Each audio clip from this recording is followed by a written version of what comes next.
The second round of the Johto True Power Tournament is coming to a close with its last couple of matches, and there are still two new trainers that we haven't seen yet competing, including one of them in today's match. Last time we saw a shocking battle between Gym Leader Jasmine of Olivine City who took on Gym Leader Bugsy of Azalea Town, and man oh man did this battle ever show some sheer sweeping potential and resilience between two really competitively viable teams. Today we'll be witnessing the second last quarterfinal match between Gym Leader Pryce of Mahogany Town and Gym Leader Clair of Blackthorn City. These two are very closely ranked gym leaders, by the league itself being second and first respectively, so it's time to see who will have the title of the strongest Johto gym leader at the end of this. Let's head to the team previews to see how these two teams stack up.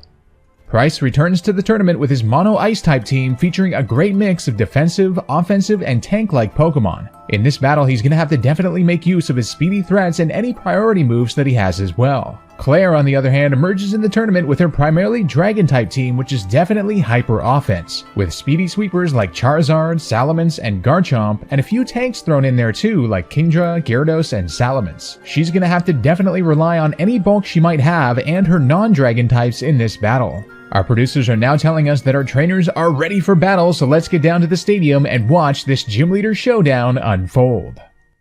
And here we go, a showdown between two of the top tier gym leaders in the Johto region. We've got Claire of Blackthorn City versus Pryce of Mahogany Town. Claire starting off the battle with her Charizard actually. Charizard is an interesting lead from her, whereas Pryce is going in with the Abomasnow. Abomasnow, not a great matchup here of course, but it will be able to set up the hail. Perhaps Claire realizing that Pryce might want to set up the hail right away and going for a fire type. A pretty good lead from her actually, but now Pryce will be switching into the Walrein to try and tank a fire move. Walrein is a very oh! Charizard went for the Focus Blast actually. Claire perhaps predicting the switch into a water type because of course Pryce only has water and ice types that are weak to fighting. So wow, what a prediction there from Claire, doing a huge amount of damage on Walrein. Walrein of course does have the Citrus Berry, so it's back up to about half health, especially after the Ice Body ability comes into play. That will heal a little bit of Walrein's health every turn in the hail, and now it's going to go for Protect, trying to get even more recovery.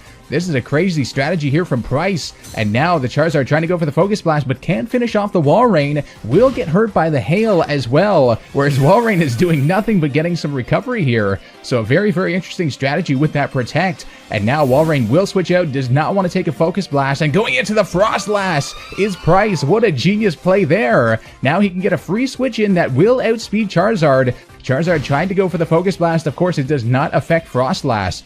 So now Froslass able to go for the Shadow Ball, will outspeed the Charizard, should do a good amount of damage for sure. But now the Flamethrower, no! Froslass actually avoided the Flamethrower. Claire could have very well taken that thing out in one hit with Flamethrower, but it misses. Now Froslass does of course have the Snow Cloak ability, which does increase its evasiveness in the snow, so it's going to be harder to hit. And now Kingdra coming out. It is a very bulky Pokemon. Perhaps the only thing that she could have really switched into Shadow Ball here, which still does a good chunk of damage, especially with the hail factor in as well. So Pryce is off to a very good start here despite that prediction from Claire early on, and Kingdra does have the leftovers, so the hail will be negated a little bit, but here comes another Shadow Ball from this Froslass, doing another good chunk of damage, but the Kingdra now able to respond with the Dragon Pulse. Of course doesn't want to go for something like the Hydro Pump on a Snow Cloak Pokemon, and the Froslass is actually going to survive that Dragon Pulse pretty well, so Kingdra is in a little bit of a dangerous position here. In fact, Claire is in total. Let's see what happens on this turn. Froslass going for another Shadow Ball. Will this be enough to KO? It looks like it might be.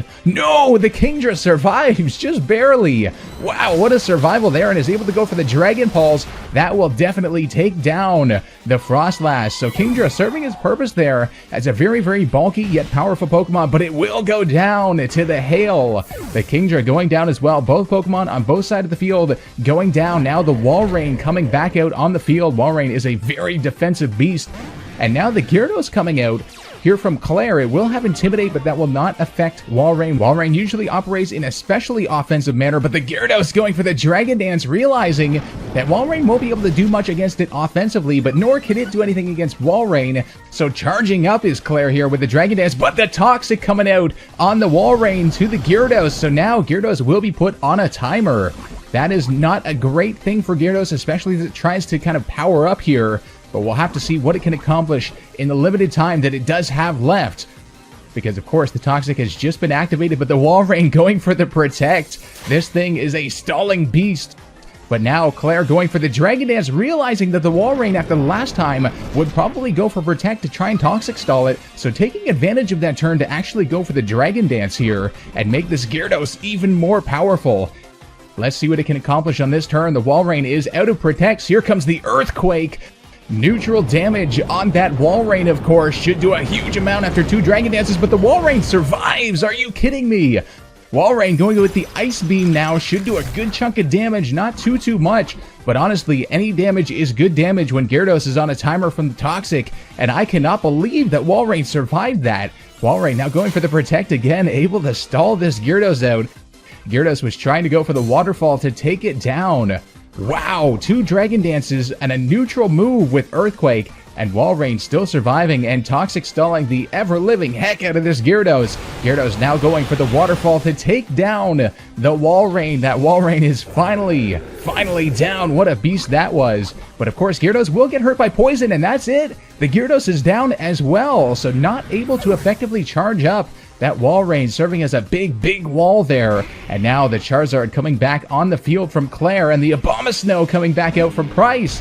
So this is another dangerous situation. Pryce perhaps making the wrong switch in here, but of course he did want to get that Hail up. So it all depends. It looks like he would not have anything else on his team to be able to switch in. No, he's going to stay in against a Flamethrower from a Charizard. There is no hope. No, Pryce having his Abomasnow faint. His Abomasnow was his special wall, but of course 4 times effective stab move from a Charizard of all things. Not gonna happen, and that Hail is hurting the Charizard in addition to its Life Orb, so it is going to be very weak. The Mamoswine now coming out on the field. Now this is an offensive monster. Priority Ice Shard coming out on the Charizard, able to take it down, otherwise would probably have gotten outsped, that's for sure. But now Clair setting up the Salamence. Salamence, an interesting choice there, but it will have the Intimidate ability, so it will actually lower the Mamoswine's attack, which is perhaps a good thing, but Mamoswine still able to get a good 4 times effective move, but the Salamence outspeeding and going for the Flamethrower. Mamoswine will survive, just barely, and whoa! What is this? Looks like the Lychee Berry. Oh, it's a Lychee Berry, raising its attack, and the Icicle Crash now coming out, but the Salamence has a Yache Berry. Oh my word, this is an insane play. We're gonna have to see what happens here. Yes, the Salamence going down in 1 hit from that Mamoswine. Lychee Berry re-leveling its attack back from that Intimidate and able to 1-hit KO that Salamence. This thing is a beast, and now Clair going in with the Garchomp, only 2 Pokemon left, whereas Pryce has 3, and this, oh god. Priority Ice Shard now on the Garchomp. Oh, but it does survive. It looks like it might have a Focus Sash, perhaps? I have no idea, but Clair actually going for the Stealth Rock here. Deciding not to take down the Mamoswine. That is a very interesting play, because Garchomp will get taken down by the Hail. And all of a sudden, Pryce is at a 3-1 lead. And Clair setting up the Dragonite now, the last of her Pokemon. The Mamoswine, of course, will have... No, the Dragonite will out-prioritize it with the Extreme Speed, whereas Ice Shard would only be +1. So the Dragonite able to out-prioritize, but it has just lost its multi-scale ability. The Hail has actually done a little bit of chip damage there, and now the Weavile getting hurt by the Stealth Rocks, but it will definitely outspeed this Dragonite, save for just Extreme Speed, and he's not going to go for Extreme Speed, realizing it probably wouldn't take out the Weavile, and here comes the Icicle Crash. The Dragonite did have a Yache Berry, though. Let's see. Oh my word! The Dragonite just barely surviving that Icicle Crash. Dragonite now going for the Stone Edge, and that should take down the Weavile. Now Pryce has a terrifying monster in his backlog. He still has his Cloyster, and the Dragonite getting hurt by Hail, but no! It barely survives. I can barely even see a health point on that thing. But now the Cloyster is a very physically defensive wall, but has gotten hurt a little bit by the Stealth Rocks. Here comes the Stone Edge from the Dragonite. Oh, it takes it out! Are you kidding? Oh, it's a critical hit! There's no way that just happened! Oh my word, I've got to retire. I can't handle any more of this. There is no way that just happened. Clair at the last moment getting the clutch critical hit to take down the Cloyster with a Dragonite that I reckon must have been at a half point of HP. That was insane. There's no way that just happened. Now, of course, Clair did miss a critical Flamethrower earlier on in the match against that Froslass, so perhaps the luck evening out there at the end.